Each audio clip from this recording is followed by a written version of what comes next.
Your Excellency, you agree with me that in spite of all these things that we are talking about, if the free movement of people is not rectified to enable Africans to move freely to do business within the continent, it's going to be a challenge. That calls in the issue of the AU passport. How optimistic are you about us? Let me put it this way. Would we see the African Union passport, say, in the next 10 years? Yes, let me give you say, as we are working on this, and indicated where we are on the issue of the free movement of the protocol on free movement.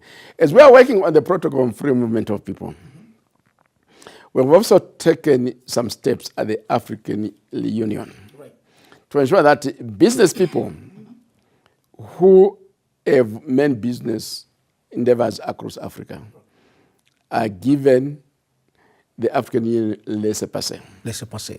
Before the passport comes all the staff of the African Union Commission, and including other policy institutions related to the African Union, they've got the African Union laissez-passer. I should have come with one. Yeah, I left it. But now, the element is very important.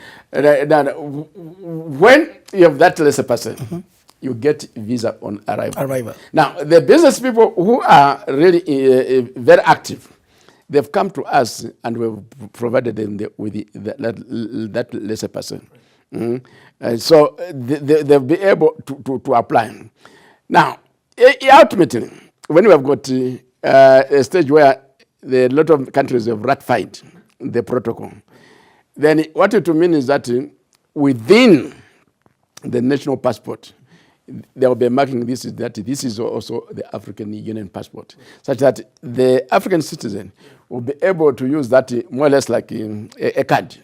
When they go to another African country, they just show that and they'll be able to be allowed. It will take some time, confidence building, mindset change, and economic development. All these factors need to come into. So, I mean, I like the fact that some steps have been taken, and of course, the issue of laissez-passer is an innovation, and a good step in the right direction. Are there some criteria that each member state has to comply with in terms of the entrepreneurs? So, for example, if I'm an entrepreneur, say in Ghana or Kenya, if you are involved in more than 14 African countries, come and see us. Oh, so you have to have a business, of course, which operates in more than 14 African countries before you can have the laissez-passer. Wow. So that means that those in the informal sector certainly cannot apply. No, because the problem with the informal sector, is that when majority of whom are women. Yeah, and women who feed us. Yes, the problem with the informal sector, and I've just finished a meeting not too long ago with the Economic Commission for Africa.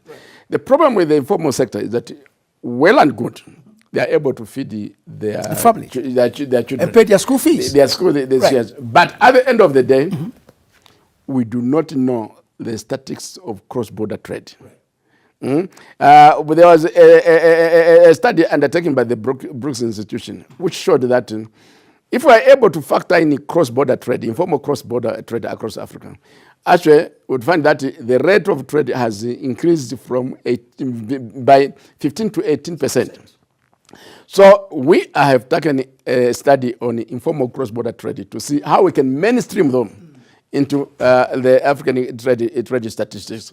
And also, we can provide capacity building for them so that they are able to know the benefits of formalization.